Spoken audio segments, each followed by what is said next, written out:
Entertainment. This is where you can hear from the community and those making a difference. We explore topics, local festivals, arts and entertainment, and local news. For this program and much more, visit us online at yourlocalstream.com. That's yourlocalstream.com.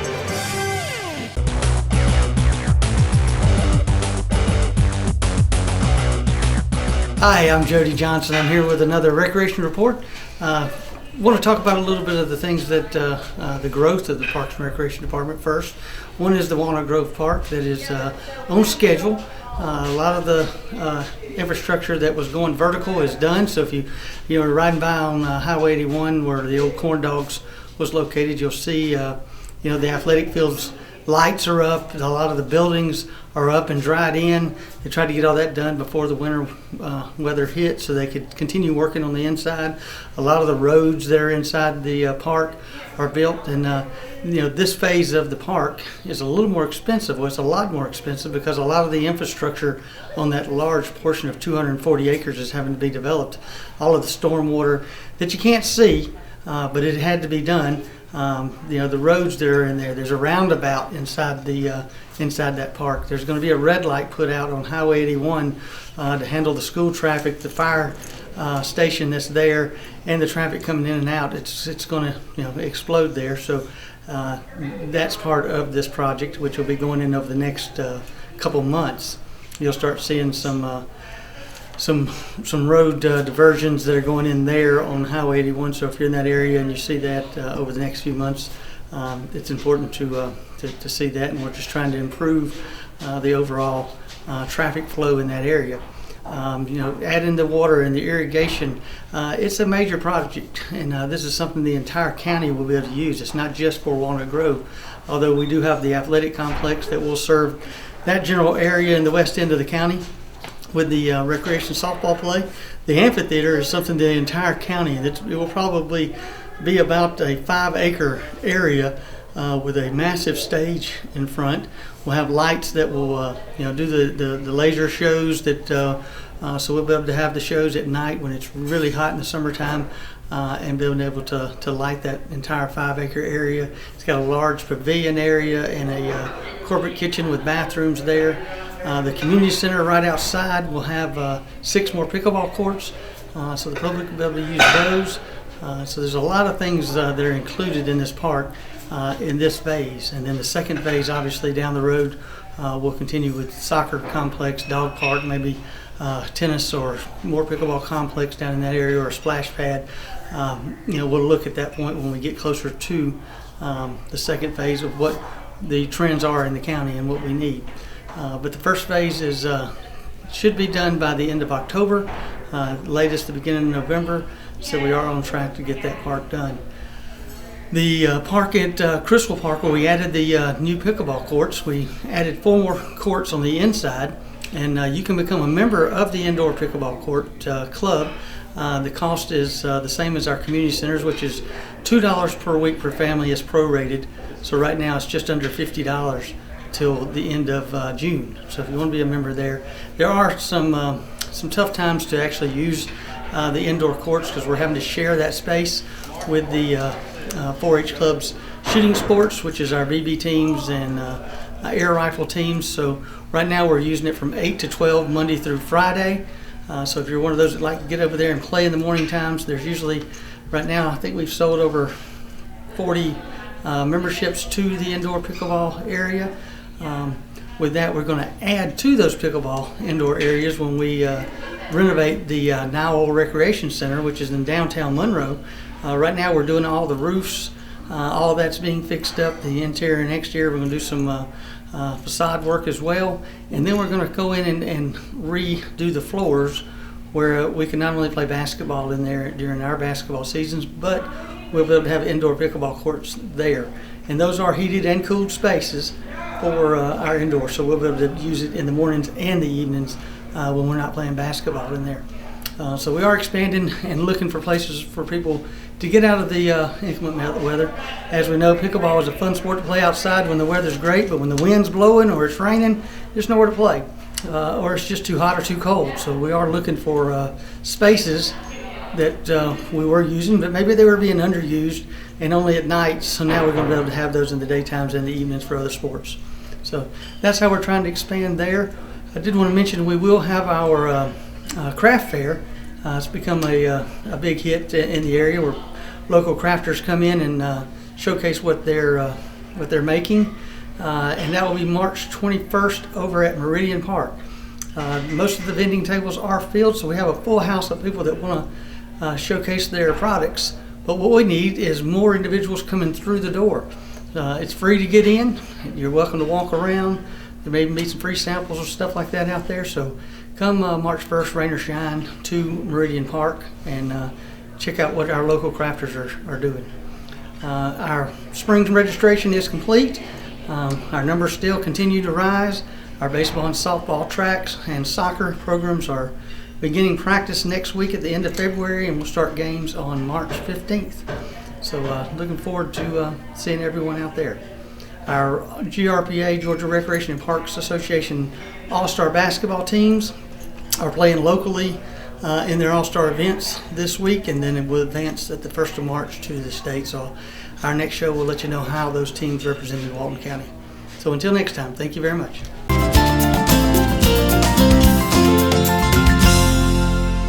Hi, welcome to Monroe Walton Center for the Arts. Our elementary school show is coming in as we speak. By the time you see this, they'll be all ready for you to come see. I think we've got 7 schools, both public and private schools, in the show. Elementary is my favorite show of the year. It's happy, it's creative, it's colorful. Come in and see the show. You'll be cheered up.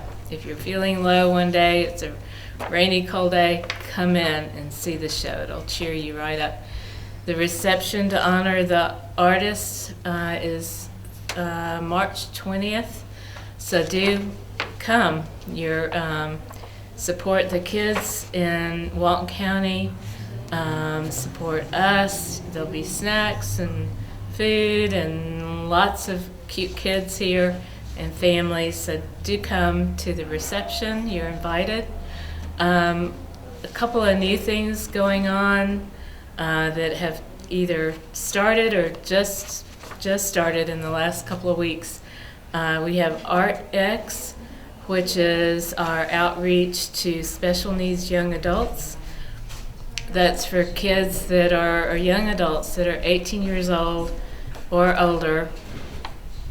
And we're finding that special needs young adults kind of are at loose ends once they're through with high school. They're looking for connection, they're looking for friendships, they're looking for some structure to their days, something fun to do.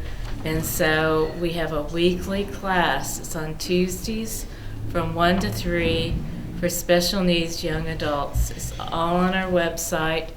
You can go to monroewaltonarts.org to learn more about it, or give us a call here, or come visit, of course, and see what that's about.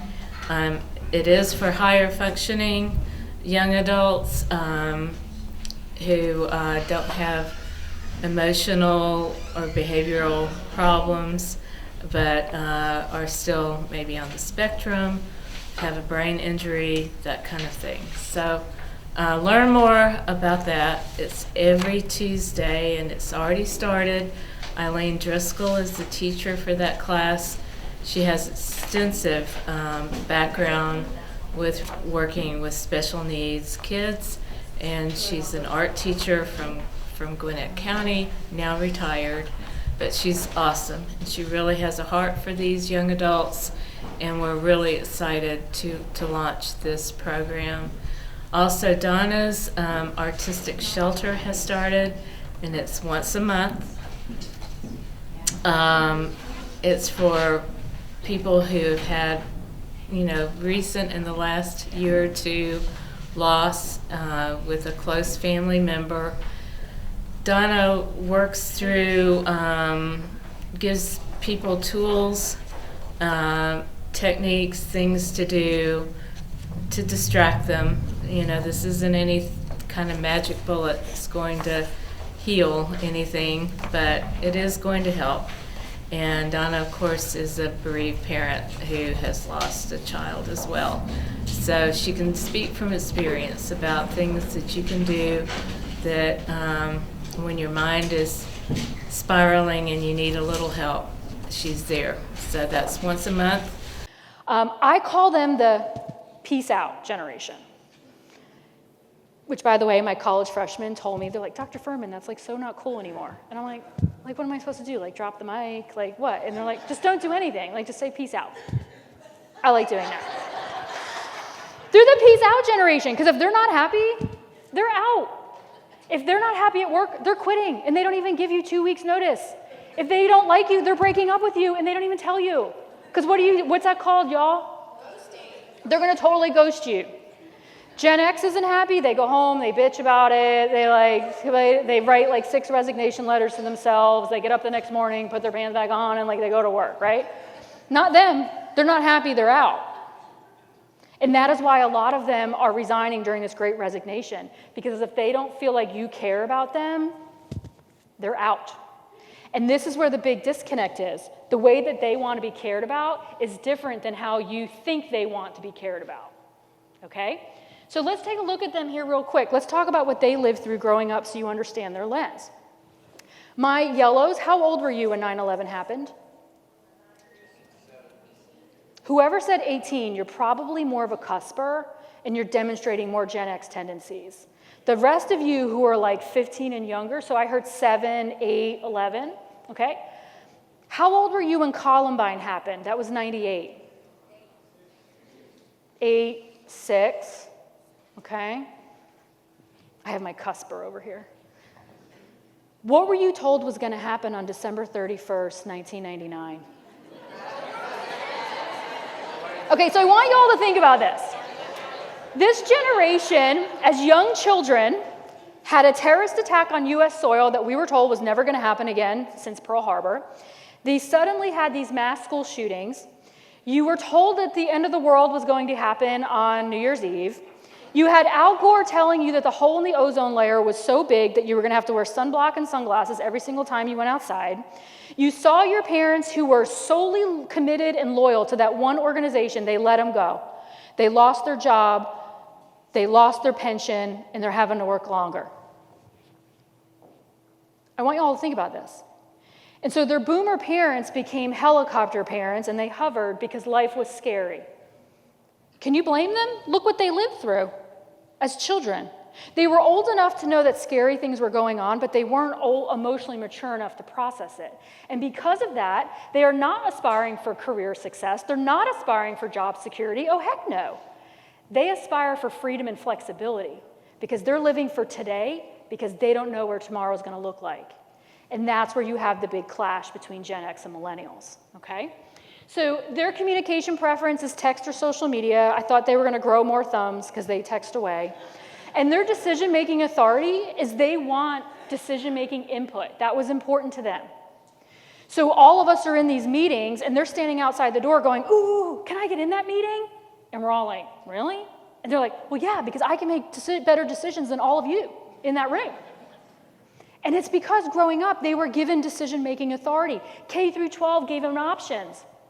Do you want this or you want this? I even think about vacations, okay? My mom said to me, get your ass in the back of the station wagon. Do y'all remember station wagons riding backwards? I was like car sick all the time. And we get in the car and she says, we're going on vacation. So I'm like, okay, Ma, where are we going on vacation? And she's like, we'll figure it out when you get there. And we go like 2 towns over. And I'm like, Ma, I thought we were on vacation. And she says, we're not home, are we? If we're not home, we're on vacation. Fast forward, boomers texting their kids, family meeting, 6 o'clock dining room. So you all get together. Yeah, how many of you have family meetings? Yeah, you know you have them. And they're like, honey, where would you like to go on vacation this year? Should we go to the beach? Should we go to Disney World? Or I even think about breakfast, y'all. So my mom said to me on her way out to work, there's cereal in the cupboard, help yourself, where the millennials are coming into the kitchen and mom and dad are like, honey, what would you like for breakfast? And I saw it. I saw it with my sister, who's a millennial. They're like, would you like cereal or toast or pancakes? And I'm like, pancakes? I had pancakes on Christmas morning, if I was lucky, right? So they had choices. So now they're showing up to your workplaces wanting choices, and you want to know what Gen X is doing to them? Y'all ready? Y'all familiar with the Heisman? They're like, eh. And they're like, oh, but I have this really good idea. Eh. Well, why can't we do this? Eh. And they're like, eh. How many letters do you have after your name? Eh. How long have you been with this organization? Eh. What's your student loan debt ratio that I'm still paying off, right? And when Gen X does this, they do this. And that's why when organizations hire me and give me this money and say, come in and fix our damn millennials, I say to them, you know what? Okay, I'm going to come, but I end up spending all of the time working with my Gen X managers. Okay?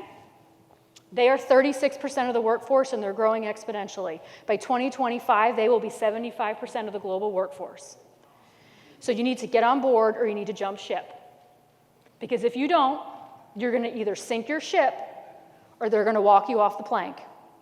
Because they are massive disruptors. That's an academic term. They're changing how everything is done. Why do we have a 5-day work week? Why do we work 40 hours a week? Why are there banker hours? Why do I have to dress professionally? Why? And if because you say, because I said so, or that's the way we've always done it, they're out. They're massive disruptors, and you got to be worried about that piece out. Okay? So let's quickly go through Gen Z. I call them the meh generation, M-E-H-H. They're really not fazed by anything. They grew up during the Great Recession. Like, meh, what's the big deal? They only know a world with terrorism in it. Like, meh, what's the big deal? Like, blow yourself up. Like, clean it up. Like, come on, let's keep going. Like, same-sex marriage. What's the big deal? Why do people care, right? They've seen a black president. They've now seen a woman vice president. They only know a world with social media. But here's what's significant. This is going to be the first generation where the Caucasian generation becomes the minority population in America. And they are so dialed into security and stability, and diversity, equity, and inclusion. If you are not being inclusive and seeing people as individuals, they're going to call you out on it, and they're not afraid to do it, okay? Their communication preference, virtual, because they keep reinventing it. They're not texting. What are they doing? It's all videos, yeah. And they yearn for face-to-face attention. Any guesses as to why they yearn for face-to-face attention? Because their Gen X parents are such workaholics, they've neglected them of that face-to-face attention. So you go home and you all think about that tonight, okay? We don't know what their decision-making method is because their Gen X parents are like, I'm the parent, you're the child, you're not making decisions. And we don't know what percentage of the workforce they are because they're just now entering the workforce, which the worst mistake you can make is calling a Gen Z or a millennial, because number one, millennials hate being called millennials. So right now, everybody needs to take that M word out of their vocabulary. It doesn't exist. They hate it, and Gen Z hates it even more. The millennials are 25 to 40-ish, which makes me a little uncomfortable because it's really hard to compare a 28-year-old and a 38-year-old, okay? Here, 24 to 12 are your Gen Zs, and they're very different than millennials. All right, let's move on. What you have to be worried about is they are clashing with Gen Y, the millennials, pretty dramatically because they show up to work on time, they shake hands, they make eye contact, they're dressed professionally. They have a formal signature on their email. Like they email me, Dr. Furman, I apologize for not coming to class next week. I apologize for the inconvenience. And I'm like, you're not inconveniencing me, but okay.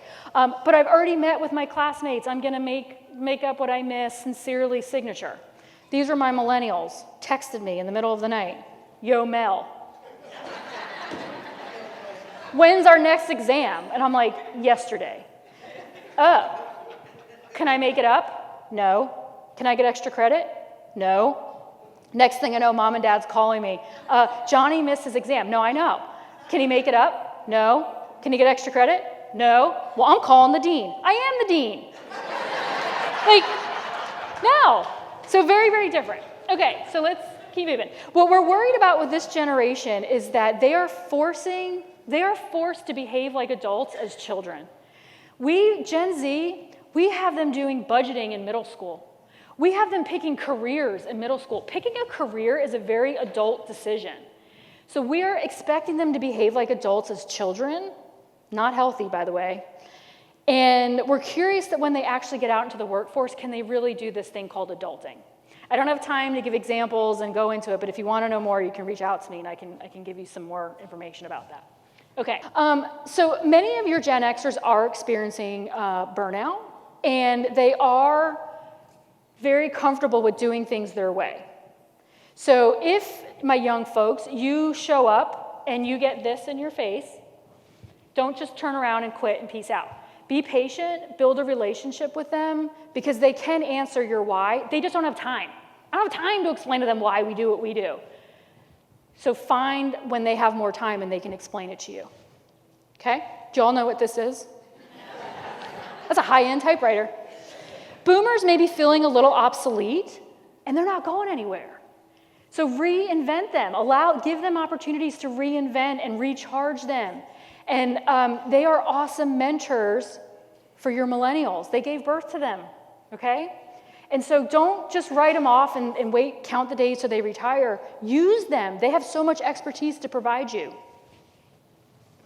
Don't think that the millennials are trophy kids. I hate when I hear that, because here's what I'm going to say to you. Who is giving them the trophies? Were they giving themselves the trophies? No, their parents were. And here, at the end of the day, everybody wants a trophy. Everybody wants to be rewarded across all generations. Everybody wants feedback. And so how many of you have performance reviews? How often are they? Quarterly? Yes. They're not performers, they're coaching. You're awesome. He's on it. Y'all need to listen to him. So most people have an annual performance review. That is so dated and obsolete and not engaging your young professionals. Right now, they put something on social media and they instantly get 1,000 pieces of feedback. But yet when they show up in your workplaces, they only get it once a year, and most of the time you rush through it. Where here, this gentleman said they have quarterly coaching reviews, and that is great, because you're not necessarily reviewing their performance, you're having a conversation with them and helping them grow and develop. But here's what I'm gonna tell you, my young folks. If you're not getting the feedback that you need and want, ask for it, okay? Go to the next one. The younger generations want to make a difference, so think about your impact and bring that impact into focus. Every single one of your organizations, you should be able to drill down to your impact. The youngest generation of Gen Z cares a whole lot about your corporate values or your social responsibility. So if you cannot clearly articulate and demonstrate that you're living the values of your organization, they may not want to come work for you, okay?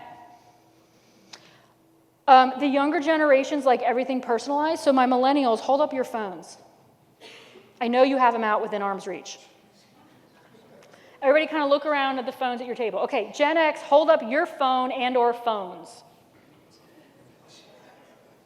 All right, so what you may notice is the younger folks, all of their phone cases are personalized. Like it's sparkles, it's football, it's something personalized. And then you see Gen X and it's like black, white, whatever came free with the case. And if it's something fancy, it's because your kids or grandkids bought it for you and you felt bad, so you put it on, right? So to this point, the gentleman made up front is the one-size-fits-all consistency that HR loves to preach to y'all. That's obsolete, sorry, HR. It's dated. You now have to think about all of your employees as individuals and get to know them individually, and you need to coach them. And you're not going to coach your quarterback the same way you're going to coach your offensive lineman. Okay? Answer their why, and if it's because I said so or that's the way we've always done it, you need to rethink. The young people expect and demand innovation. So if your organizations are not demonstrating eating, living, breathing innovation, they're out. Okay, so I'm going to close here, and y'all, here's what's super cool. I can do this in 3 minutes or less because it's not rocket science. It's really very, very simple, which I already said. The first thing you need to do is you need to care. And Gen X is like, do I really need to care, or can I just pretend like I care? You not only need to care, you need to communicate that you care. And that's where some of you may not be great at communicating that. People want to know that you care about them. And you have to stop thinking of them as millennials or boomers or Gen X or compartmentalizing or giving them whatever label you want to give them. You need to start thinking of them as individuals and understand that every single one of them has a different lens in how they see the world. And you don't have to like their lens, you don't have to agree with their lens, but you have to respect their lens, okay? Because everybody comes from a different upbringing, different background. And so the more that you can learn about yourself and you can learn about others, so if any of you have access to assessments that you can take, and we talked about this in the women's program this morning, you need to learn about who you are, your biases, your blind spots, your strengths, your preferences, your communication styles. And then once you know that, you need to learn that about all of your people. And then you need to adjust and meet somewhere in the middle. Because you don't ever want to assume anything. Because if you assume that someone's older, they don't know how to use technology, or the young people are like IT support, you don't want to do that. You're compartmentalizing. And so to get to know your people, you have to be approachable and available. And again, this is where my older folks are struggling with this. You're so stressed, you're so overworked, you're doing a job of 3 people, you're balancing all this stuff. And so I was like, okay, we need to schedule care time on your calendar. And they're like, really? I said, no, you do. And it has to be daily, self-care and the care of others, and you have to be approachable and available so these young people can learn from you. And focus on the similarities. Think about that exercise we did. Go back to your offices. Music is a great thing to bring people together. So maybe on Fridays, wear your favorite concert t-shirt day, right? Mine's going to be the Guns N' Roses, Metallica, Faith No More concert. My U2 concert, you know? Backstreet Boys? Yeah, sweet. So focus on the similarities, not the differences. Okay, who is this? Okay, you make me feel so much better because my college students are like, Karate Kid? That's the movie with like Will Smith's son. And I'm like, oh my gosh. Okay, so real quick, 80s references, name the movie. This is our time. This is our time down here. Don't feed him after midnight. Ludicrous Speed. Spaceballs, yes. Something about, I'll just say Goose. Yeah, okay. I feel like I need to teach a class of nothing but all of the fun 80s movies that my college students have no idea what I'm talking about. Okay, this right here is you need to be someone's Mr. Miyagi. Okay? If you take the experience and the work ethic and the resiliency of the older generations and you take them with the ambition and the innovation and the creativity of the younger generation and you put them together, your organizations are freaking amazing. But you have to be Mr. Miyagi, right? Because Daniel's son was like super annoying, right? Like he was like always in his face and he was breaking his bonsai and he was like doing all this stuff. And what did Mr. Miyagi do? He was emotionally mature and he was calm, wax on, wax off, and he helped him be better. Somebody mentored you at some point, so now it's your job to lean in and mentor them. So rather than do this, lean in instead. Okay, so in closing, my last slide here is this whole 45-minute thing you sat through today was a diversity training, because that's what this is. Recognizing and understanding that everybody has something to bring to the table and they all have a different lens, and to stop compartmentalizing. Help them grow professionally and emotionally so they get to that maturity level that you need them to be to bring your organization into the future and to be successful into the future. So that's all I got. Here's my contact information. If you have any questions, Terry does have a handout. We didn't tell you that on the front end. That she's going to email to all of you that has everything that was in my slides, so don't worry if you missed something. And if you have any questions, anything you want, reach out to me. And if you want, you can follow me on LinkedIn. I curate a lot of articles about this topic and my other topics. You know that they come from reliable resources, and I'd love to connect with you on LinkedIn. So thank you for having me. I'm 1 minute over. Not bad.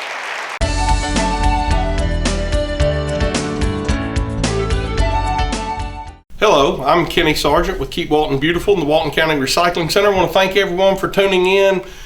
Staying crazy busy here at the center. Already this month we're well on our way to having over 2,000 cars across our scales. So definitely wanted to thank everybody that's coming out and using the center. You know, come out and see us. Give us a call if you have any questions. We'd be happy to get you recycling. You know, we really enjoy all the business we have here, and you know, people coming out to see us. Did want to point out, we're starting to see, you know, a lot of cars come in with mixed loads. They may have, you know, some household trash mixed with tires, mixed with the mattress. Just as a reminder, the tires and the mattresses, there's a flat fee for those. They go in a completely different location. So when you're loading your trailers or your truck or whatever, if you have a mattress or if you have tires that you're going to be bringing in, have them to where you can either get to those first or have your trash to where you can get to it first. But having it all mixed up is causing people, you know, a lot of extra work and time. If you kind of keep those things separate, again, there's different locations for those items and a flat fee for those, to whereas any household trash, furniture, that kind of thing is all charged by the weight. You would just be dumping it on the pad and paying for the weight of that. So keeping that separate will allow you to get your tires and mattress off, pay the flat fee, and not have to pay the fee of their weight plus the flat fee. So it'll save you a few dollars or time. So been seeing quite a bit of that going on. So just like I said, I'm trying to save you, you know, some time and money down here when you do come. If you have any questions about that, if that's confusing at all, give us a call down here. We'll explain it, try to make your visit as easy as possible.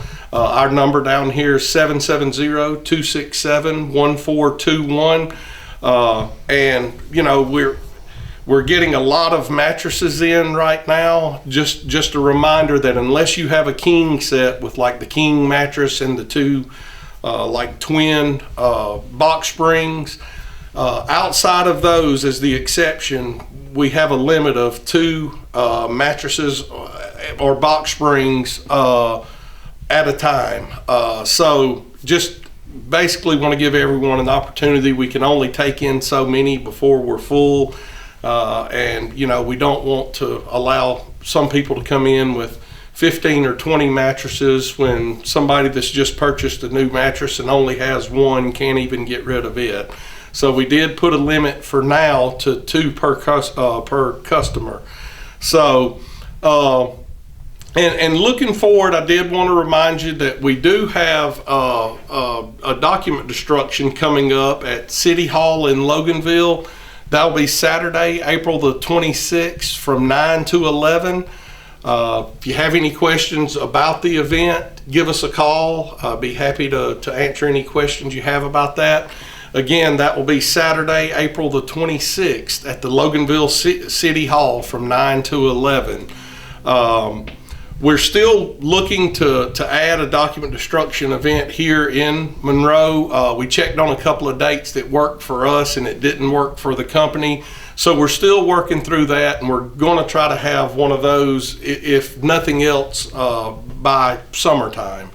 So I'll keep you posted on that as we move forward. But as of now, we don't have anything posted here at the recycling center. But we are working on it.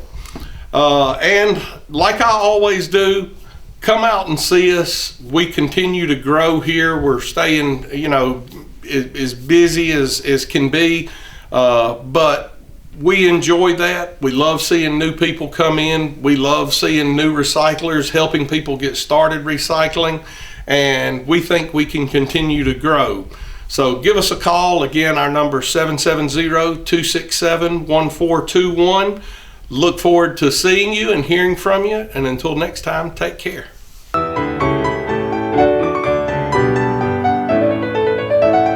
All right, hi everybody. My name is Jay Connor. I'm the Walton County Family and Consumer Sciences Agent.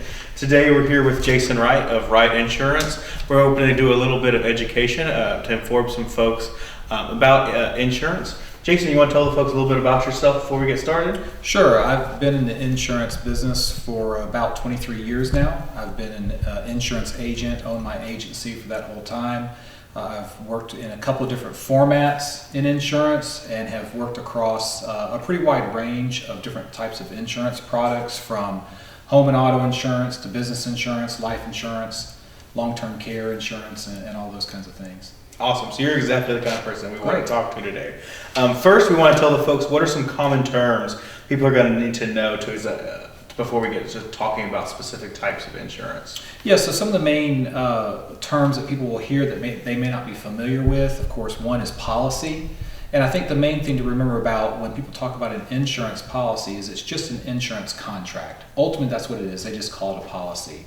Within that, you have a number of other terms. Deductible is one that people will hear oftentimes. That's the part of the loss that a person is going to pay for themselves before the insurance company will pay any of that loss. There are coverages and limits. Those can be both numbers and types of losses that are covered. So a typical coverage limit may be that the policy will protect an insured, a policyholder, up to a $300,000 liability. And that's what a coverage is, or a limit is. And then the last ones that I want to mention are losses or perils. In the insurance contract, it has a list of perils that it's insuring against. So it can be like in a home insurance policy, it can be things you might expect: fire, lightning, windstorm, hail, theft, vandalism, all those kinds of things. They're simply called perils. But people think of them, what does my policy cover? And that's what they're referring to. Excellent. Before we get started, the first thing we wanted to start with was talking about home insurance. If you were talking to a first-time home buyer, what would they need to know about home insurance? Yeah, so a home insurance policy is a policy that is put in place to protect what they own in their investment. So you have a structure that's being insured. A home insurance policy also does other things. It provides coverage for personal belongings inside the house. So if, a lot of people will use the example, if you were to pick up the house and shake it, everything that falls out is probably personal property, and that's a separate coverage within the policy. Another main coverage in a policy is liability coverage. Think of it as almost like slip and fall protection. If a guest comes onto your property and they trip over an extension cord and fall and hurt themselves, you may be legally liable for their injury, and the policy will protect you from that liability. And then it has other coverages and what have you that are in it also that can be very valuable. Loss of use is one of those coverages. It will pay for somebody to live somewhere else if they can't live in their home while a coverage repair is being made, and some things like that. So that's the general structure of a home insurance policy. So how is a home insurance policy going to be different than a renter's insurance policy that some folks may be more familiar with? Yes, that's a great question. A renter's insurance policy is really only focused on two main coverages. One is personal property coverage. So all of your furniture, furnishings, clothing, pots and pans, all those things that you would take from your apartment or the home that you're renting to somewhere else is personal property. And then also renter's insurance will have liability coverage. Again, if someone comes onto the property and they are injured because of something that you do, then you may be liable for their injury, and renter's insurance will protect you from having to pay that claim. A renter's insurance policy can also pay for someone to live somewhere else if where they're living is damaged. So we often hear on the news about an apartment fire, and we always hear the American Red Cross is out here to assist people who are displaced. If you have renter's insurance and you have proper coverages, it will pay for you to live somewhere else. You can just go to a hotel that night, get settled, and worry about things the next day, and that insurance policy will probably reimburse you for that. Now, deductibles come into play and all that. Contrast that with a home insurance policy. A home insurance policy has those coverages in it also that a renter's insurance policy does, but it also has coverage for the structure. It's called the dwelling. Think of it as the box that you live in, all the floors, the walls, the ceiling, the roof, all those things. And it provides coverage to repair or rebuild those items if they're damaged in a covered loss. And then a home insurance policy can also have coverage for what are called different things, other structures, appurtenant structures, but they're structures that are not the dwelling, that are on the property. It can be a detached garage, a shed. She sheds became popular a few years ago, and people put a lot of money into these things. Detached fences or fences around property. Those can all be detached structures that would also have coverage in the home insurance policy that are not going to be in a renter's insurance policy. Something that especially our first-time home buyers are going to be hearing a lot about is a term called mortgage insurance or private mortgage insurance. What is that, and how is it different from their home insurance policy? Private mortgage insurance is a coverage, a policy that a borrower is required to buy to protect the lender. And that's where a lot of people get confused. They see on their mortgage escrow statement, or they see on their HUD-1, there's this line item that says PMI, or private mortgage insurance, and they think, oh, I don't need home insurance now because I'm having to pay for this. Well, that's not true. PMI is there to protect the lender if the borrower defaults on the loan. That's all that it does, but the cost of that is put back onto the borrower. Home insurance is different. A lender is going to require what's called hazard insurance, and home insurance is technically different, but it satisfies the requirements of hazard insurance. At its core, hazard insurance is about protecting the investment that the mortgage company is making. All they care about is that structure or any other collateral attached to the structure. And that's all that hazard insurance is going to take care of for them, and it's not going to take care of it for the buyer, the borrower. Is going to only take care of the mortgage company. Home insurance satisfies that requirement of hazard insurance, but it's there to protect the borrower and the homeowner. And it has all those other coverages in it so that it's not only protecting the investment that the mortgage company is making in that property, it's protecting your investment as an owner as you continue to build equity in that home. All right, so in regards to home insurance, what are some examples of some losses that are going to be covered, and what are some examples of losses that aren't going to be covered? It's a good question. So the things that you probably would expect are covered are going to be covered in most home insurance policies. Things like fire, lightning, windstorm, hail, theft, vandalism. There can be some other things in there. Accidental discharge of water is one that's often covered. That's different than a water backup and overflow. That sometimes is not going to be covered, or you have to have an endorsement to get that kind of coverage. And it can even get into why the backup happened, if there's coverage or not. So the language within the policy becomes very, very important.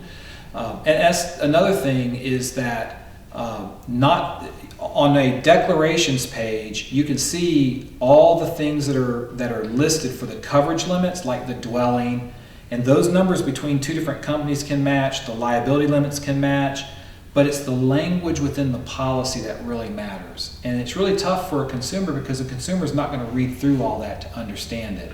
That's the advantage of, again, a professional insurance agent to guide them through that. But other things that are not going to be covered, flood is never covered on a home insurance policy. And what that means is when it's raining and water hits the ground and then somehow it comes inside of a house, that's a flood. The pipe bursting upstairs and then draining downstairs, that's an accidental discharge of water, which is covered by a home insurance policy usually. But a flood is not covered. Earthquake is not going to be covered. Intentional damage is not going to be covered. That goes into fraud and some things like that. So those are some of the things that are typically covered and some of the things that are usually not going to be covered. Wonderful. You got it? Got it. Awesome. Great. All right, so we're going to keep moving forward. We're going to start talking about car insurance. What would folks need to know about their car insurance policy? There are three main parts of an auto insurance policy. So the first part is liability coverage. It's the part of the policy that pays someone else if you're liable for their injury or the damage to their vehicle or their property. So you're driving down the road, you can't stop in the rain quickly enough, you hit the car from behind, you're liable for that. So the liability part of the policy is going to protect you from having to pay them out of your own pocket. The insurance company will protect you from that, will pay that claim to them. The second part of the policy is called uninsured motorist coverage, or sometimes it's called underinsured motorist coverage, depends on the location, primarily the state. But uninsured motorist coverage is the part of the policy that will take care of you if someone else hits you and they're liable for the accident and they don't have insurance or don't have enough insurance. So for instance, if I'm driving home today and somebody runs the red light and hits me and they don't have any insurance at all, I've got coverage on my own policy that's going to take care of my injuries, and it's going to take care of fixing my car or paying me for the value of my car if it's a total loss. It's not about keeping the other person from being responsible. It's about taking care of me, and that's what's important if I'm hurt in an accident. The third main part of the policy is called physical damage coverage, and it's broken up into mainly two parts: collision coverage and comprehensive coverage. A lot of folks will use the phrase full coverage when they want coverage like this also. In addition to liability and uninsured motorists, they'll also want coverage to fix their car. I don't use the phrase full coverage because in my career, 23 years, I've never had a single client take all of the optional coverages that are available. So is it really full coverage? So I just refuse to use that phrasing. But most people mean that they want coverage that will fix their car also, which is collision and comprehensive coverages. Collision coverage is just what it says. If you're going down the road and you impact something or something impacts you, technically that's a collision, regardless of who's at fault. Technically it's a collision. And the collision part of the policy will pay to fix your car or pay for up to the value of your car if it's a total loss. There's a deductible that people can choose. Most common, we used to see most common was probably $500. Now we're seeing a lot of $1,000 deductibles. And we actually see deductibles higher than that if the car's value justifies it. Then there's comprehensive coverage, which is the other part of physical damage coverage. And that's coverage for things like theft, vandalism, storm damage. If you're parked in the driveway during a storm and a big branch falls off the tree and lands on top of the car, that's a comprehensive loss from storm damage. It also has a deductible. I usually suggest that people look at lower deductibles on that because the cost savings to go to a higher deductible is usually not warranted. So I want to find value in the policy for people, and that's how one way they can find that value. So those are the three main parts of an auto insurance policy. You know, I'm really proud of my new car. I worked so hard to buy it a few years ago. But what do I need to know about how can I make changes to my policy as a vehicle ages? That's a great question. So one of the things that I see way too often is that people will be paying for collision and comprehensive coverages that they may not benefit from. So keep in mind, the liability coverage you have to carry regardless of the vehicle, regardless of how old it is or how new it is. That's required by Georgia law just to get on the road and drive. But collision and comprehensive coverages are optional. Now, if you have a loan, then you've got to carry those coverages. The loan contract that you have is requiring you to carry that coverage until you satisfy the loan. But once the car is paid off, you can choose whether you want to continue that coverage or not. The way that I suggest that people look at it is, what's the value of the car? So, all right, what other variables change the cost of my car insurance policy? Yeah, so obviously the vehicle that you have is a big factor. It used to be that newer cars were going to be more expensive to insure than older cars. That's not always the case anymore. And as a car ages, the cost may not be going down, and a big part of that is probably because of inflationary impact. But the other variables other than the car that's going to impact your insurance cost is your age. Gender in younger ages has an impact. A 16-year-old male is more expensive to insure than a 16-year-old female. And so the insurance company is going to charge a little bit more for that younger male driver than they would the younger female driver. So age can have some impact on it. Driving history is probably the next biggest impact. Moving violations, whether it's speeding or running a stoplight or something like that, those all have an impact on it. And then the claims history. So it used to be that people, and still a lot of times will say, okay, I have damage to my car, I'm going to file a claim. that may not be the right choice up front. I really do suggest that people at least find out what it's going to cost. Now, if someone hits somebody else or they damage somebody else's property, they just need to file a claim. They run the risk of giving up coverages if they don't notify the insurance company of that loss. But if you back into your mailbox and nobody else is impacted in that situation, I don't know that I would file a claim to fix my car before at least going to find out what it's going to cost to fix it, because you may find out that the cost to fix it is below your deductible anyway, and so you may just need to pay out of pocket to fix it. Your coverage limits and deductibles will impact your cost. If you have less coverage, it's going to cost less.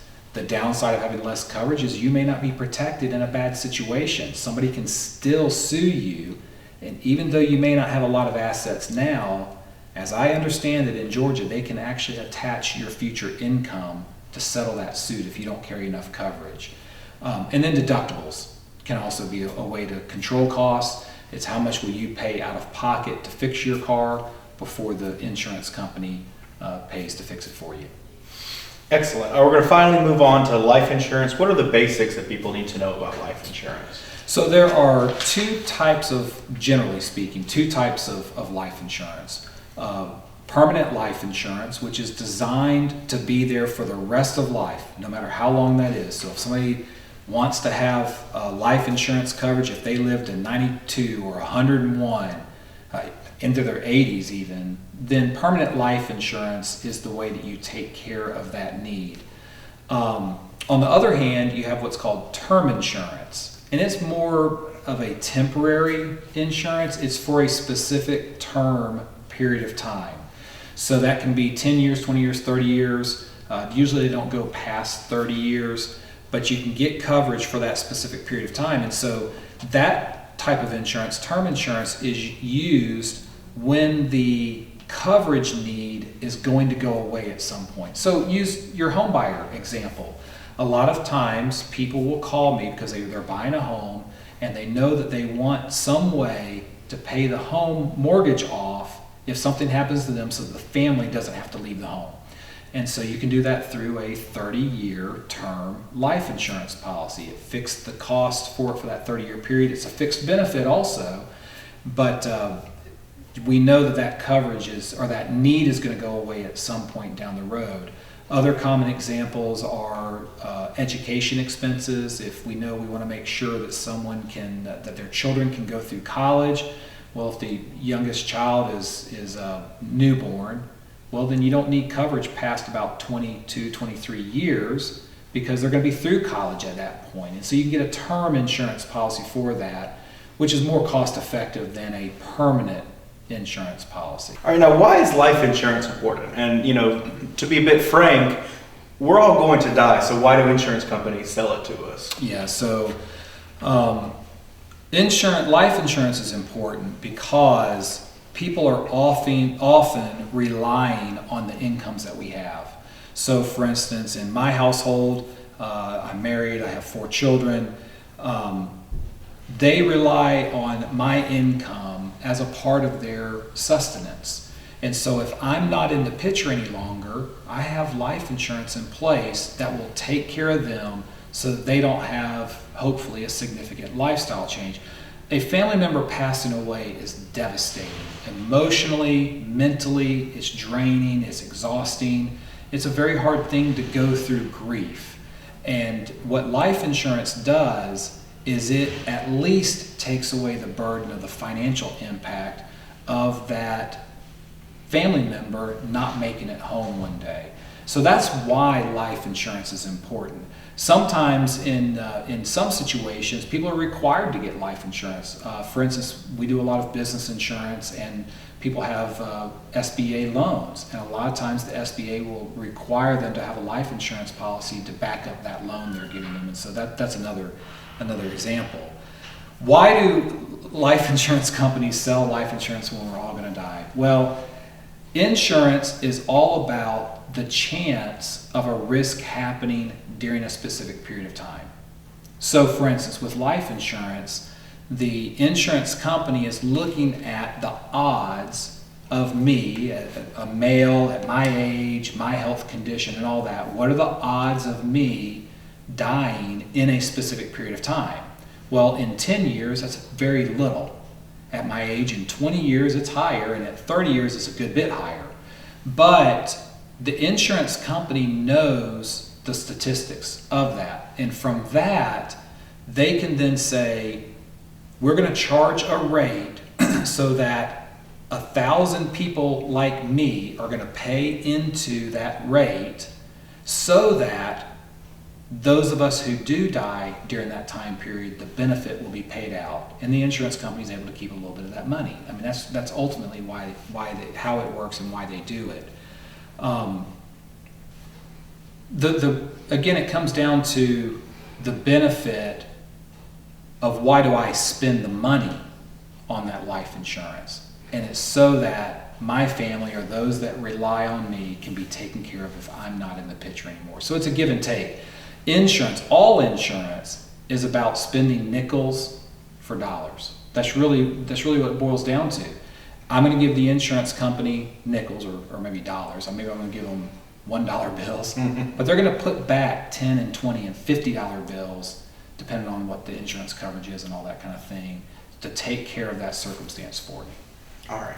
Finally, what are some common mistakes that you see people make when shopping for insurance, and what should they be talking to their insurance agent about? Yeah, so the probably the biggest issue that I see, and it's on both sides of the table, not just with consumers, but also with insurance people, is that they start and stop with price. And that's not always the right answer. Sometimes it is. A lot of times it's important. I mean, it's a part of the overall equation about what's the price, but that is often thought of best in terms of value. I can go to store A, and I can buy their on sale off-brand version of green beans in a can. Or I can go to the farmer's market and I can get fresh green beans. I'm gonna pay more per pound for those green beans than I do for the canned green beans. But the value to me is that those fresh green beans are a whole lot better tasting, more nutritious, all those kinds of things. So it comes down to value, not just cost. So that's one of the issues that we often see. And unfortunately, too many people on my side of the table are only showing based on cost, and they're not taking the time to actually educate people so that they can make the decision about what's best for them and their family. The other thing that I would suggest to people is that they kind of have an interview as they're shopping for insurance. First of all, if someone's calling an 800 number to get quotes, you're never going to talk to the same person twice. That person is only going to do what you ask them to do or tell them to do. They're not going to make sure that what they're doing for you is actually what's best for you. So sometimes that has to happen, and that's fine. But when you start getting local with an insurance professional, take the time to almost interview them. Find out about their experience. Find out what they enjoy doing. Find out how they interact with people based on how they're interacting with you. I promise you, if you feel like you're just a number and you're just another piece of work that they're moving across their desk, when it comes down to crunch time, you're probably not going to feel any differently. I've gotten that call at 4:30 in the morning from a client that their house is burning to the ground.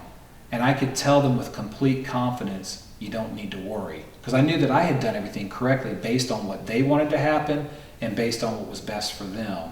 And I could go about my day without having to be concerned that something was going to jump up and bite them. But that's the important part of it, is making sure that the person that you're talking with really cares about you, really wants to understand what's best for you, and then show you how that can be achieved. Now, that may not be affordable, and that's fine, but at least then you have a starting point to say, okay, I need to cut costs, so how can I cut my costs some? And then they can advise you about ways to do that, so that ultimately you're making the decision about what you want, how much you're willing to spend, and then what risk you're willing to take on yourself. The other aspect of insurance professionals is that you have kind of generally two types of insurance people. You have what are called captive insurance agents that only represent or primarily only represent one company. They're only going to offer that as the solution for someone. They're only going to offer their options and that policy to someone. And they are legally an agent of that company. They are representing that insurance company legally. On the other end of the scale, you have what are called independent agents. And those agents will represent multiple companies. They may be acting as an agent for an insurance company, but they're also acting almost like a broker, and sometimes legally as a broker for the consumer. And so in that case, they're representing the consumer to the insurance company and then providing to the consumer what the insurance company is willing to offer. And so it can be some different ways of interacting there. The biggest advantage, I think, of an independent agent is that they often represent multiple companies. So in our office, we work with about a dozen home and auto insurance companies, and so we're able to check the market over a wider area of the market. Now, we may just come to a person with one option to propose to them, but we've oftentimes checked all those different companies to see what the best option is. So it kind of gives the consumer an opportunity to shop a bigger part of the market with just one agency or one person. All right, awesome. Thank you so much for your time, Jason. As always, this is for educational purposes only, and we would encourage folks to make smart decisions and converse with their insurance agents with what's going to be best for their family. So, Jason, thank you so much for your time. Gladly.